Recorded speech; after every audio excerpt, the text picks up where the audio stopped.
नहीं हो सकती। तो नॉन प्रॉफिट ऑर्गेनाइजेशन मैंने बताया कि वो कंसर्न्स होते हैं जिनका मकसद प्रॉफिट कमाना नहीं होता, एंड इनका पर्पस होता है to provide facilities to the community, to provide services to the community, और उसे हम नॉन प्रॉफिट मेकिंग ऑर्गेनाइजेशन का नाम दिया जाता है। और मैंने बताया कि कैपिटल को हम यहाँ पे कम्युनिटी फंड कहते हैं। ट्रस्ट, हॉस्पिटल्स, क्लब, सोसाइटीज, ये सब, स्कूल्स, जैसे अभी जो आपका इंफ्रास्ट्रक्चर फैसिलिटीज के जितने भी ऑर्गेनाइजेशंस हैं मुल्क के अंदर, इंफ्रास्ट्रक्चर के, रोड्स बनाने के जो भी हैं, ये भी सब नॉन प्रॉफिट मेकिंग ऑर्गेनाइजेशन है जो प्रोवाइड सर्विसेज करती है पब्लिक के लिए, है पब्लिक वेलफेयर के लिए। तो कैपिटल को हम एक्यूमुलेटेड फंड का नाम देते हैं। कैश बुक को रिसीव्ड एंड पेमेंट अकाउंट का नाम दिया जाता है। नेट प्रॉफिट को हम सरप्लस कहते हैं, नेट लॉस को डेफिसिट कहते हैं, और इनकम एंड एक्सपेंडिचर अकाउंट इसमें बनता है। और द ड्राइंग्स मैंने बताया इसमें नहीं होती because there is no owner, there has can not be any drawings. तो ड्राइंग्स हम इसमें, हाँ, ड्राइंग इसमें नहीं होती हमारी, और क्योंकि ओनर कोई मौजूद इसमें नहीं है। तो आगे देखते हैं हम मजीद के हमारे बारे में।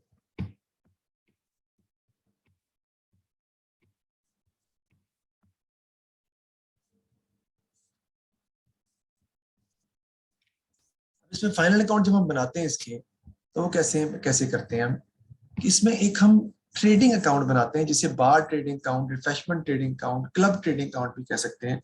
उसके लिए मुझे आपको छोटी सी एग्जांपल एक देके समझाना पड़ेगा। यानी इसमें इनकम एंड एक्सपेंडिचर अकाउंट के, सॉरी, इनकम स्टेटमेंट के दो हिस्से कर लेते हैं। एक को हम इनकम एंड एक्सपेंडिचर अकाउंट का नाम देते हैं और एक को हम नाम देते हैं ट्रेडिंग अकाउंट का। अच्छा, ट्रेडिंग अकाउंट बेसिकली होता है कि जो ग्रॉस प्रॉफिट तक हम इनकम स्टेटमेंट बनाते हैं ना, उसको हम अलग कर लेते हैं।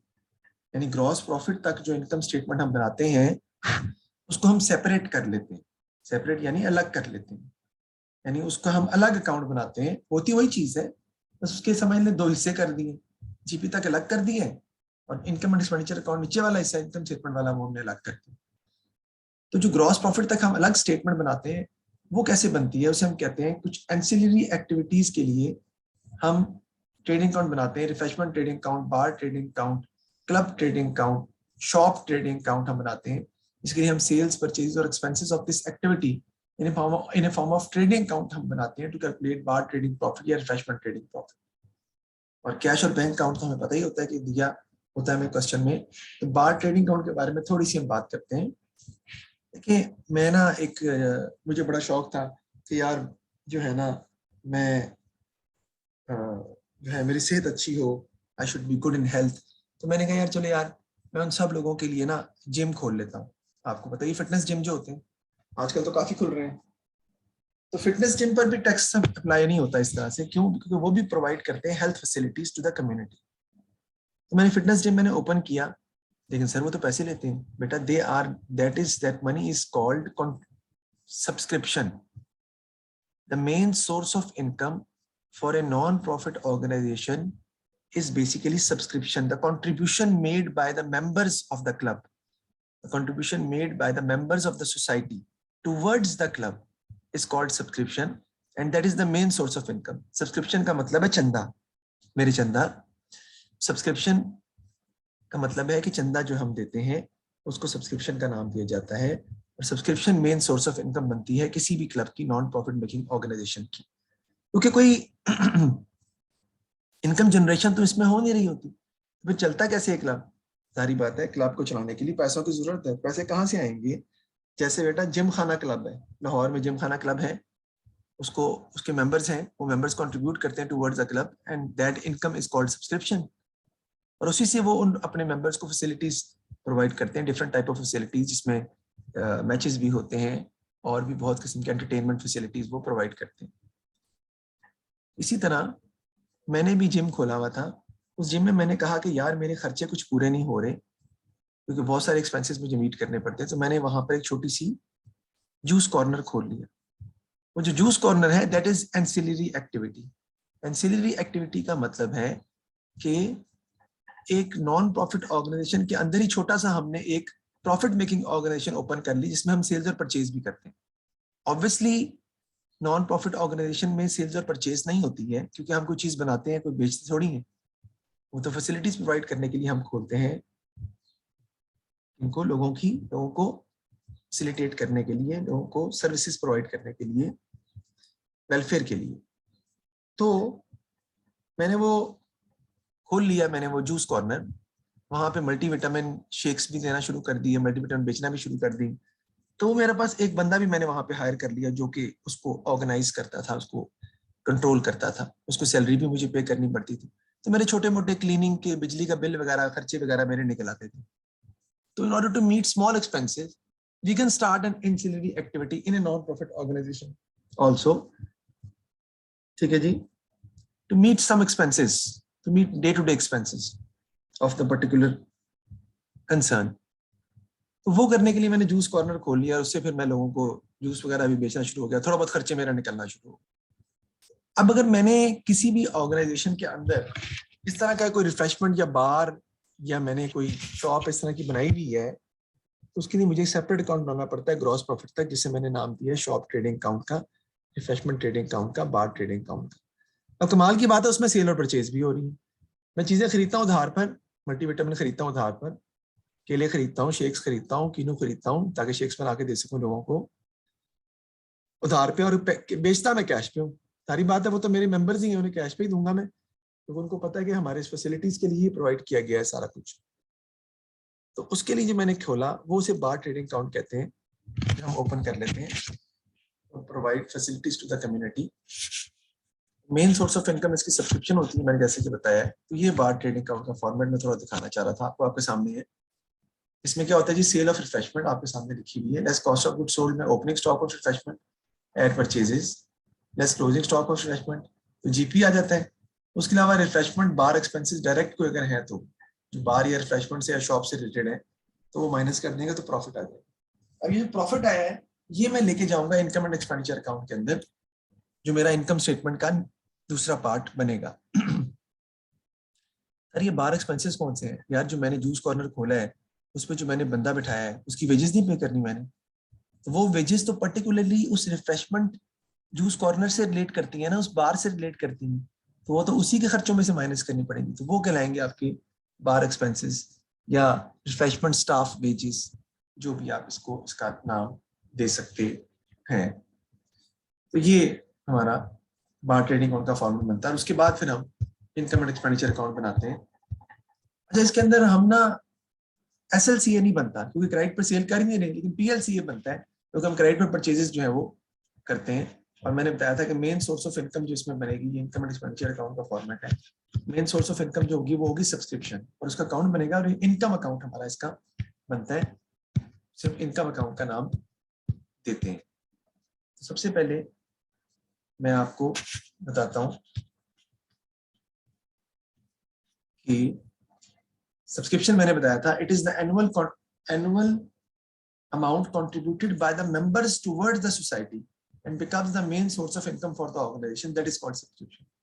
डोनेशन आप देते हैं, बेटा डोनेशन और सब्सक्रिप्शन में बहुत फर्क है। सब्सक्रिप्शन हर साल दी जाती है, डोनेशन कभी कभी देते हैं, किसी का दिल किया हमने डोनेशन दे दिया शौकत खानम को, ठीक है जी, उसे डोनेशन का नाम दिया जाता है।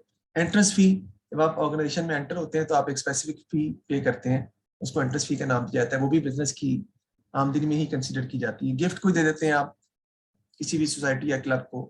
लेगेसी एक होती है बेटा, लेगेसी का मतलब होता है कि after your death you have asked that all your property should be donated to Shaukat Khanum hospital, ये इसे लेगेसी का नाम दिया जाता है, इसको लेगेसी कहते हैं। वो भी नॉन प्रॉफिट ऑर्गेनाइजेशन की इनकम कंसिडर की जाती है। ये तरीका हमने इसको डिस्कस किया। और बार ट्रेडिंग अकाउंट के बारे में मैंने बताया कि आपको बताया। अब यहाँ पे थोड़ा सा आपको लिखना पड़ेगा, आप जरा लिख लें, मैं लिखवा रहा हूँ। If opening and closing inventory is given in the question, जी जी आपको लिखना पड़ेगा, इसमें लिखा नहीं हुआ तो इसलिए मुझे लिखवाना है। If opening and closing inventory is given in the question,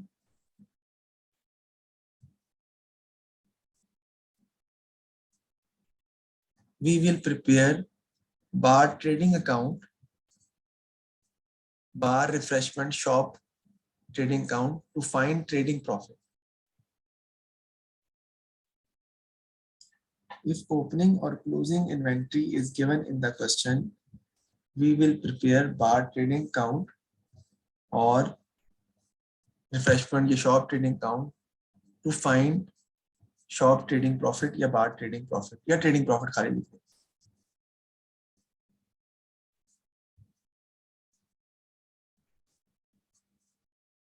ठीक है जी. इसमें एक और इनकम भी होती है, इसे कहते हैं life membership fee, should be capitalized and treated as income over the life of the club. इसको डिस्कस करेंगे हम बाद में, अभी मैं डिस्कस नहीं करूंगा इसको. उसके बाद आपकी होती है जी, एक और आपने लिखना है, if opening or closing trade payables are given in the question,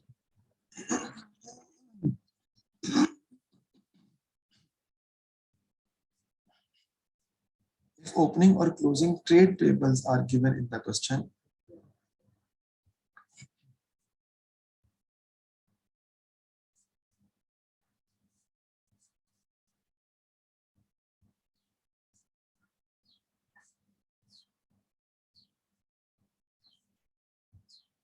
if opening or closing trade payables are given in the question,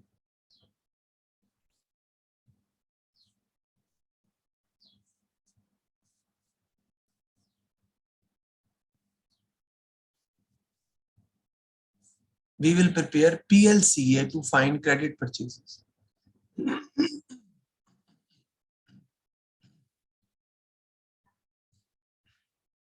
If opening or closing trade payables are given in the question, we will prepare PLCA to find credit purchases.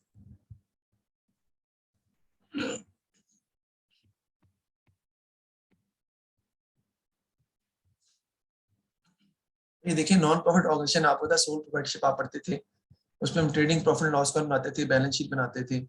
Partnership में हम sole proprietorship का account बनाते थे, application account बनता था, इसमें interest on drawing, interest on capital, salary और share of profit को हम कैलकुलेट करते थे. फिर बैलेंस शीट में कैपिटल करंट अकाउंट बनाते थे, जो कि सोल प्रोप्राइटरशिप नहीं होता था. ठीक है जी. They are business organisations involved in trading activity, the buying and selling of goods and services, operate solely to make a profit for their owner. But non trading organisation जो होती हैं, clubs and societies, इनका मकसद जो है वो profit कमाना नहीं होता. जैसे क्लब सोसाइटीज एसोसिएशंस हैं, formed to cater and promote the sports, cultural and recreation interest of its members. They are not formed with the purpose of making profit. Schools मैंने बताया था, स्विमिंग क्लब है, mathematics society है, guitar club है. ये income expenses की sources इनकी क्या होती हैं और इनकम कैसे जनरेट करते हैं और एक्सपेंसेस कैसे इनकर करते हैं.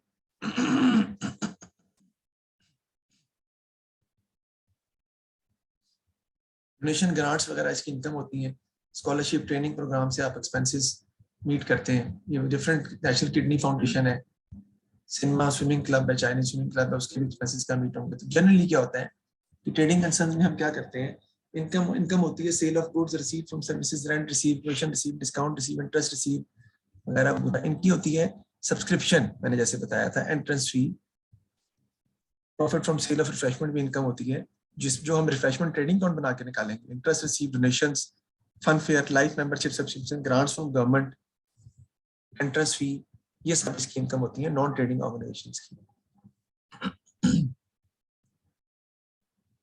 फिर ये आपका कमीशन इनकम, रेंट रिसीव है, ये मैंने बता दिया आपको. तो क्लब एंड सोसाइटीज में रिसीट्स कैसे होती हैं, रेंटल फी है, कोर्ट्स हैं, लॉकर्स हैं. एक्सपेंडिचर में उसमें कॉस्ट ऑफ गुड्स सोल्ड होती है, admin expenses, staff wages, stationery, utilities, distribution expenses, depreciation of fixed assets. इसमें क्या होते हैं, entertainment expenses, competition prizes, repair and maintenance, salary expenses, utility, staff wages, honorarium. Honour को तो किसी को अवार्ड दिया आपने ऑनर के तौर पे. Depreciation of fixed assets, bar, restaurant expenses आपके एक्सपेंसेस में आ जाते हैं. ठीक है जी. इसमें कैपिटल रिसीट में legacy, interest fee, if capitalised, life membership fee होती है, उसमें बैंक लोन, ओनर्स कंट्रीब्यूशन होती है. अगर गिवन होगा तो फिर ही करेंगे इस पर discuss. Similar to trading concerns, clubs and societies need to keep accounts according to accounting concepts and principles. Financial statements are presented to members during the annual general meeting. Also submitted to the registrar of societies को भी submit करनी पड़ती है आपको annual accounts. Different कैसे होते हैं जी. ट्रेडिंग कंसर्न में ट्रेडिंग अकाउंट बनता है जिसमें क्रॉस प्रॉफिट निकालते हैं आप. Net sales minus cost of sales, सिर्फ बार ट्रेडिंग अकाउंट बनता है। इसमें बार ट्रेडिंग रेवेन्यू में से ट्रेडिंग एक्सपेंस माइनस करते हैं। ट्रेडिंग कंसर्न में कैश और बैंक अकाउंट बनता है, इसमें रिसीट एंड पेमेंट अकाउंट बनता है, बेसिकली कैश बुक ही होती है, नाम सिर्फ डिफरेंट है। ट्रेडिंग कंसर्न में प्रॉफिट एंड लॉस अकाउंट बनता है, जो प्रॉफिट और लॉस निकालने के लिए बनाया जाता है। इसमें इनकम एंड एक्सपेंडिचर अकाउंट बनता है, प्रिंसिपल सेम होते हैं प्रॉफिट एंड लॉस के, लेकिन जो प्रॉफिट निकलता है उसे सरप्लस कहते हैं, प्रॉफिट नहीं कहते, और जो लॉस निकलता है उसे डेफिसिट कहते हैं, लॉस नहीं कहते, क्योंकि प्रॉफिट लॉस मकसद नहीं होता ना कमाना इसका। Balance sheet asset liquid owners capital plus liabilities होती है, इसमें एक्यूमुलेटेड फंड कहते हैं, जैसे कि मैंने बताया था, assets is equal to accumulated fund plus liabilities का नाम दिया जाता है इसको। Capital is known as accumulated fund, क्योंकि कैपिटल कोई होता ही नहीं है, क्योंकि कोई ओनर नहीं है, इसीलिए ड्राइंग्स भी नहीं होती, क्योंकि ओनर कोई नहीं है इसके अंदर। इसके बारे में हम पढ़ेंगे, इसमें क्या क्या चीजें बनती है। रिसीट एंड पेमेंट अकाउंट क्या होता है जी, bar trading account, income and expenditure account, accumulated fund.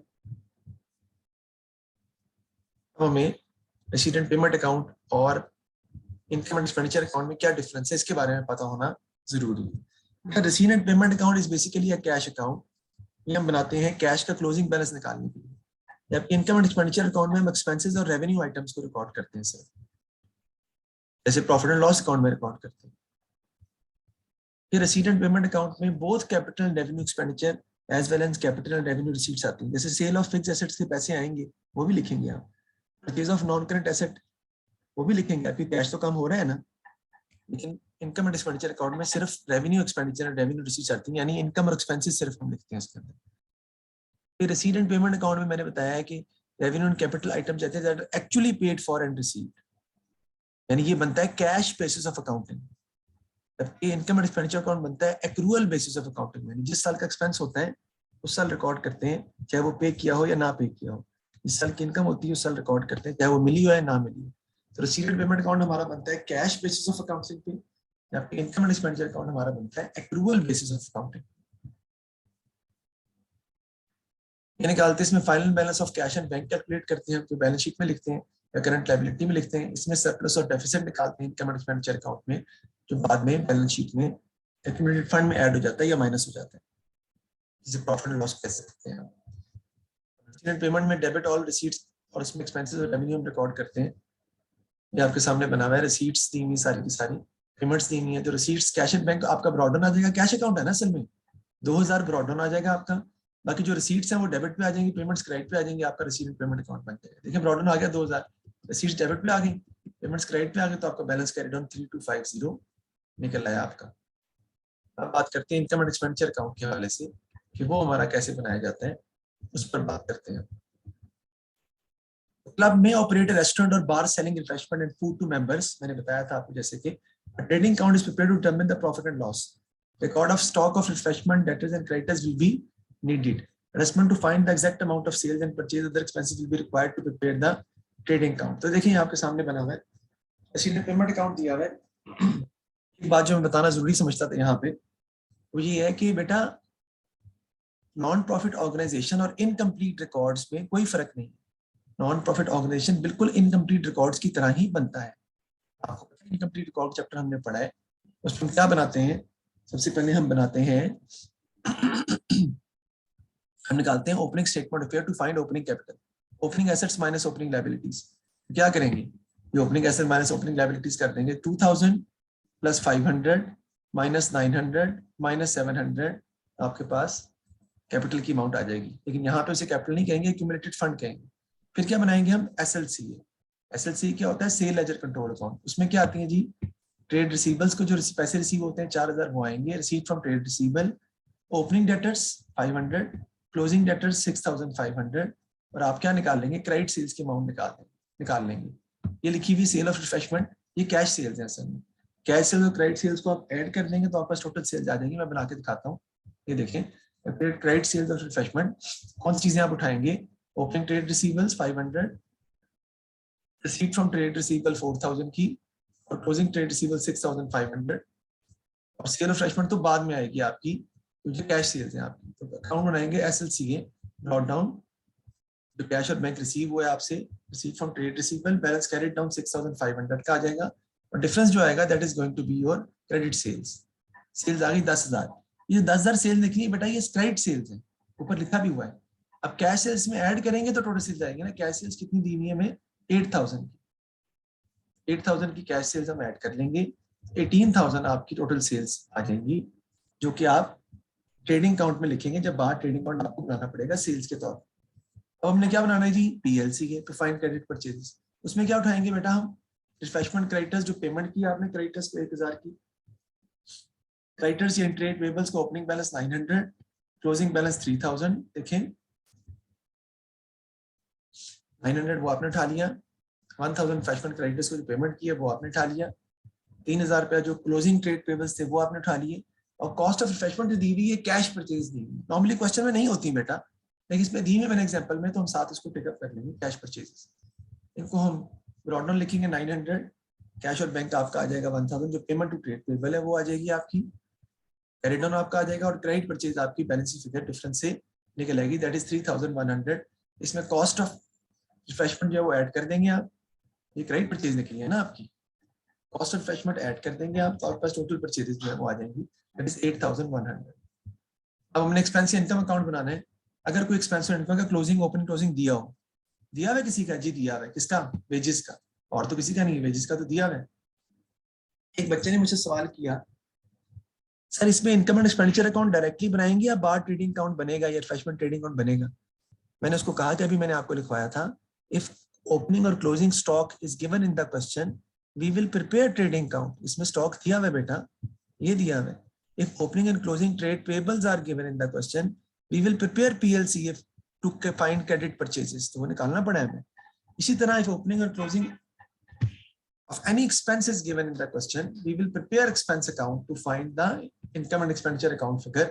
Opening 700 है, closing accrued 1,000 है, और पेमेंट कितनी की आपने? 3,000, तो वो उठा लेते हैं और एक्सपेंस अकाउंट बनाएंगे। accrued wages liability होती है आपकी, तो क्रेडिट पे आ जाएगा brought down, closing liability debit पे आ जाएगी। पेमेंट जो आपने की है 3,000 कैश और बैंक के नाम से आ जाएगी आपकी, और बाकी डिफरेंस जो है वो इनकम एंड एक्सपेंडिचर अकाउंट में आपका चले जाएगा, 3,100 का, या ट्रेडिंग अकाउंट में चले जाएगा, क्योंकि ये ट्रेडिंग अकाउंट की वेजेस हैं। मैं दिखाता हूँ आपको भी। Wages for the preparation of refreshment, stock किसका है? रिफ्रेशमेंट का। क्रेडिटर्स किसके हैं? रिफ्रेशमेंट के। तो बार रिफ्रेशमेंट अकाउंट पहले बनेगा, और ये वेजेस आपका रिफ्रेशमेंट के वेजेस हैं, ये इनकम एंड एक्सपेंडिचर अकाउंट में नहीं जाएंगी, रिफ्रेशमेंट में सिर्फ लिखी जाएगी। रिफ्रेशमेंट वही है।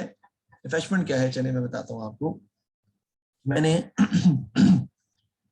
कहा कि मेरे घर के बाहर एक कमरा था छोटा सा, मैंने कहा यार उस कमरे में ना क्या करता हूँ कि मैं ना एक लाइब्रेरी बना लेता हूँ, जो मोहल्ले के बुजुर्ग लोग हैं वो अपना टाइम वहाँ कंज्यूम करने के लिए आ जाया करेंगे, मोहल्ले के बुजुर्ग लोग जो है। तो मैंने उन सबको बुला लिया और मैंने उनसे कहा कि यार ये कमरा मैं वक्फ कर रहा हूँ आपके लिए। उसमें मैंने लाइब्रेरी सी बना ली, बुक्स वगैरह भी ले आया, मेरा नॉन करंट एसेट हो गया। उन्होंने कहा चाय का इंतजाम भी कर दें। मैंने कहा फिर कॉन्ट्रीब्यूशन भी आप थोड़ा कर दें। उन्होंने कहा ठीक है। चाय लगवा ली, अखबार का बिल लगवा लिया, अखबार लगवा लिया, ताकि लोग अब वहाँ आते थे, अखबार पढ़ते थे, चाय शाय पीते थे, गप्पे लगाते थे। और एक मैंने सोसाइटी सी बना ली for the welfare of my community.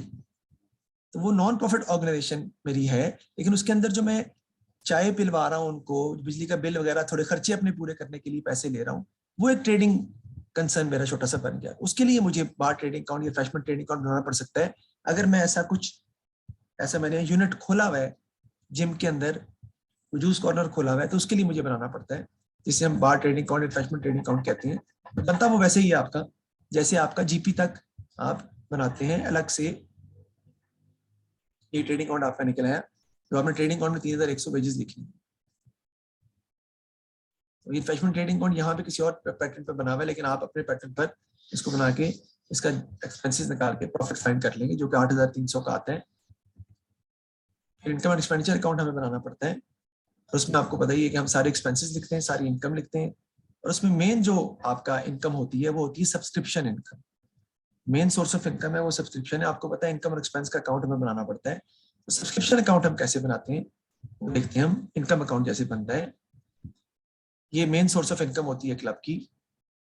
Income subscription कौन सी जो जाएगी आपकी अकाउंट के अंदर, वो कैसे होती है? एक सब्सक्रिप्शन ओड बाय मेंबर्स होती है, ड्यू या सब्सक्रिप्शन, एक रूट सब्सक्रिप्शन जो भी आपको मिली नहीं है, और एक होती है जो एडवांस में आप पे कर देते हैं, एडवांस में आपको मिल जाती है। मेंबर्स आपको एडवांस में रिसीव आप कर लेते हैं उससे, सब्सक्रिप्शन रिसीव इन एडवांस, या प्रीपेड सब्सक्रिप्शन भी कहते हैं, जैसे इनकम अकाउंट बनाते हैं हम वैसे बिल्कुल सेम। ठीक है जी। जब एरियर्स और एडवांस दिए हो तो आपको सब्सक्रिप्शन अकाउंट में उसकी एडजस्टमेंट करनी पड़ती है, और आपको अमाउंट जो revenue earn during the year है वो दिया होता है आपको, और current income and expenditure account उसमें आपको बनाने के लिए अकाउंट बनाना पड़ता है। अकाउंट में क्या आता है, क्रूड सब्सक्रिप्शन आती है डेबिट साइड पर, रिसीव्ड इन एडवांस जो पिछले साल की इस साल मिल गई है आपको वो प्रीपेड वो लाइबिलिटी होती है, इसलिए क्रेडिट पे आती है।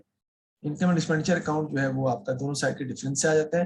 टोटल कैश रिसीव्ड आप लिखते हैं, जो आपको पैसे मिले होते हैं, ये इन एडवांस कैरी डाउन आपका आ जाता है, और in advance arrears carry down आपके आ जाते हैं। ये अकाउंट का फॉर्मेट है इनकम अकाउंट का, जो आप बनाकर इनकम एंड एक्सपेंडिचर अकाउंट की फिगर निकालते हैं। एग्जाम्पल इसकी देख लेते हैं। हमें इस साल रिसीव एंड पेमेंट अकाउंट में जो टोटल सब्सक्रिप्शन रिसीव हुई है वो ये 5500 की, और सब्सक्रिप्शन इन एरियर्स कितनी दी हुई है, ओपनिंग 1500 है, क्लोजिंग 850 है। ये एसेट है आपका, क्रूड डॉट डाउन डेबिट पे आएगा, क्रूड कैरी डाउन क्रेडिट पे आएगा। Subscription in advance he liability है आपकी, आपने अभी सर्विसेज प्रोवाइड करनी है, 600 क्रेडिट पे आएगा, 900 डेबिट पे आएगा। कैश फिगर 500 आपकी आ जाएगी क्रेडिट साइड पर, और डिफरेंस जो है वो इनकम एंड एक्सपेंडिचर अकाउंट के नाम से आप लिख देंगे, और वो आप रिकॉर्ड कर लेंगे। बैंक आ गया, क्रेडिट डाउन आपने लिख लिया, और इनकम एंड एक्सपेंडिचर अकाउंट के नाम से आपकी ये फिगर आ जाएगी, जो कि असल में सब्सक्रिप्शन इस साल की है बैलेंसिंग फिगर के तौर पर, जो आप इनकम एंड एक्सपेंडिचर अकाउंट में लेकर जाएंगे। ये एंडिंग की जो है वो लायबिलिटी भी बनेगी आपकी, जो बैलेंस कैरी डाउन है ना वो आपको करंट लायबिलिटी में भी शो होगा बैलेंस शीट में, और जो बैलेंस कैरी डाउन एक्रूड है वो करंट एसेट में भी आएगा, और जो 4550 है ये सब्सक्रिप्शन के तौर के इनकम एक्सपेंडिचर अकाउंट में जाएगी आपकी। अब एक्सपेंसेस अकाउंट आपको पता ही है कि हम इनकम एंड एक्सपेंडिचर अकाउंट भी हम बना सकते हैं, सॉरी डेप्रिसिएशन निकालने के लिए हम डिस्पोजल का अकाउंट भी बना सकते हैं, गेन और लॉस इसमें निकल सकता है आपका। ये देखें, ओपनिंग ब्रॉड डाउन कितना दिया हुआ है 500 का, नया आपने कितना खरीदा 300 का, बेचा कितने का, उसकी बुक वैल्यू 200, और क्लोजिंग माइनस कर देंगे। मैं रिपीट कर रहा हूँ, कैलकुलेटर पे देखिए जरा। 500 ओपनिंग है, प्लस 300 जो नया खरीदा 800 हो गया, माइनस बुक वैल्यू 200 माइनस कर दें तो 600 आ गया, माइनस 550, तो आपकी डेप्रिसिएशन आ जाएगी कितनी, 50 की आपके पास डेप्रिसिएशन आ जाएगी। गेन और लॉस भी है, आपको लॉस हो रहा है 50 का, वो एक अलग बात है। 200 बुक वैल्यू है ना, बेचा आपने कितने का, 150 का, सारी बात आपको लॉस हो गया 50 का, लॉस एक्सपेंसेस में जाएगा आपका इनकम एक्सपेंडिचर अकाउंट में, लॉस ऑन सेल के नाम से एक्सपेंसेस। अकाउंट कैसे बनाएंगे डेप्रिसिएशन निकालने के लिए, फॉर द ईयर निकालने के लिए, उसके लिए आपको मेथड 1 है कि आप कैलकुलेट भी कर सकते हैं, और आप उसका अकाउंट बना सकते हैं बुक वैल्यू मेथड से, नेट बुक वैल्यू मेथड से। इसमें ब्रॉड डाउन आता है डेबिट साइड पर, परचेज आती है आपकी डेबिट साइड पर, क्रेडिट साइड पर आपकी डिस्पोजल आ जाएगा, और बैलेंस कैरी डाउन आ जाएगा, और डिफरेंस जो है that is going to be your depreciation which is the balancing figure, और वो हमारा 50 जो है वो निकल रहा है। ये आपने डेप्रिसिएशन को भी हमने रिकॉर्ड कर लिया। हम इस तरीके से फाइंड करते हैं loss on sale of asset भी, और डेप्रिसिएशन। हम एक्यूमुलेटेड फंड कैसे निकालते हैं, जैसे कि ओपनिंग कैपिटल हमने निकालना होता है, बिल्कुल उसी तरह ट्रेडिंग कंसर्न में कैपिटल कहते हैं, एसेट माइनस लायबिलिटी से हम निकालते हैं इसको। एक्यूमुलेटेड फंड भी एसेट माइनस लायबिलिटी से ही निकलता है। और देखते हैं हम कि किस तरीके से हम, ये देखें यहाँ पर जो डाटा दिया है आपको, उससे आप एक्यूमुलेटेड फंड फाइंड करेंगे। तो उसमें क्या आएगा आपका, एक तो 2000 बैलेंस ब्रॉड डाउन लिखेंगे आप, फिर 1 जनवरी को जो 600 का इक्विपमेंट है वो आएगा, क्लब हाउस 12000 का आएगा, 1999 की सब्सक्रिप्शन जो है पिछले साल की एक्रूड है वो भी आप कह सकते हैं 100 की, वो आ जाएगी, ऐड हो जाएगी। आपका एक्रूड लॉकर फी है वो 31 दिसंबर की है असल में, rent paid include 500 for accrued rent from the previous year, तो ये माइनस हो जाएगा 500 आपका, क्योंकि पिछले साल का है। तो आपका एक्यूमुलेटेड फंड का आंसर आ जाएगा 2000, ये उठाऊंगा मैं, 99 की 200 की सब्सक्रिप्शन एक्रूड सब्सक्रिप्शन थी पिछले साल की, एसेट है आपका, ये भी ऐड हो जाएगा। ये दोनों ऐड हो जाएंगे, आपके एसेट्स हैं, ये आपके ओपनिंग एसेट्स बन जाएंगे, और ओपनिंग लायबिलिटी आपकी एक 500 की वो माइनस हो जाएगी, आपके पास एक्यूमुलेटेड फंड का आंसर आ जाएगा।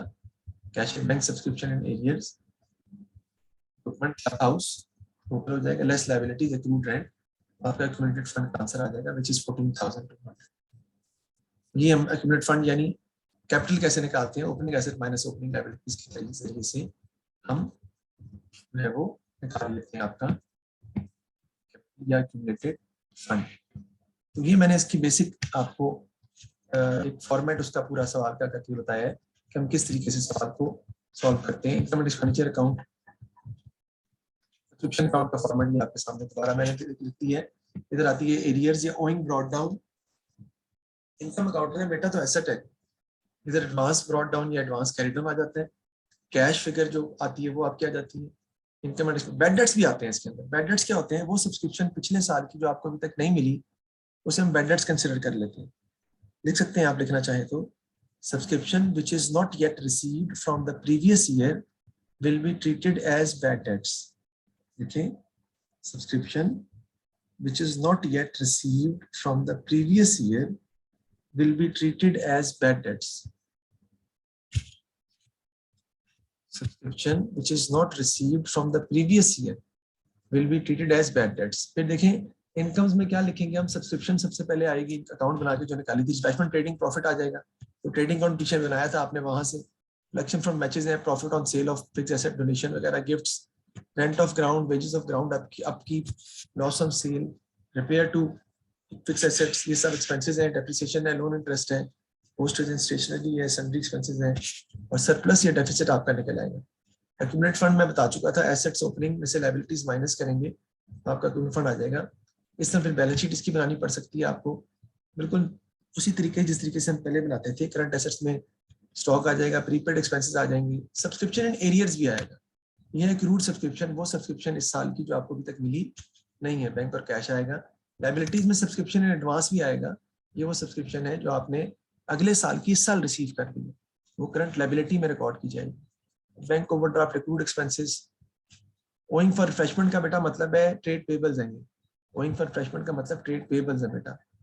और एक्यूमुलेटेड फंड में लेस एसेट प्लस या डेफिसिट ऐड करके हम सवाल सॉल्व कर लेंगे इंशाल्लाह ताला। नेक्स्ट में इस क्वेश्चन को, ये पहला क्वेश्चन आप घर में ट्राई करें जरूर, मेरी बुक का ये पहला क्वेश्चन है, घर में ट्राई करें आप, कोई प्रॉब्लम नहीं है, हो जाएगा।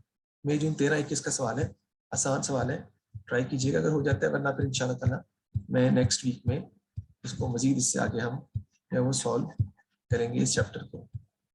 शुरू के सवाल है, ये आसान है, ये मई जून 11-21 के, ये पिछले पार्ट के हैं, ये हो सकते हैं अगर आप करना चाहें तो, इसमें इतना प्रॉब्लम नहीं है। तो थैंक यू वेरी मच। कोई प्रॉब्लम है तो पूछ सकते हैं आप मुझसे। ये बेसिक ही मैंने लेक्चर दिया अभी एनपीओ का, इसका स्ट्रक्चर क्या होता है।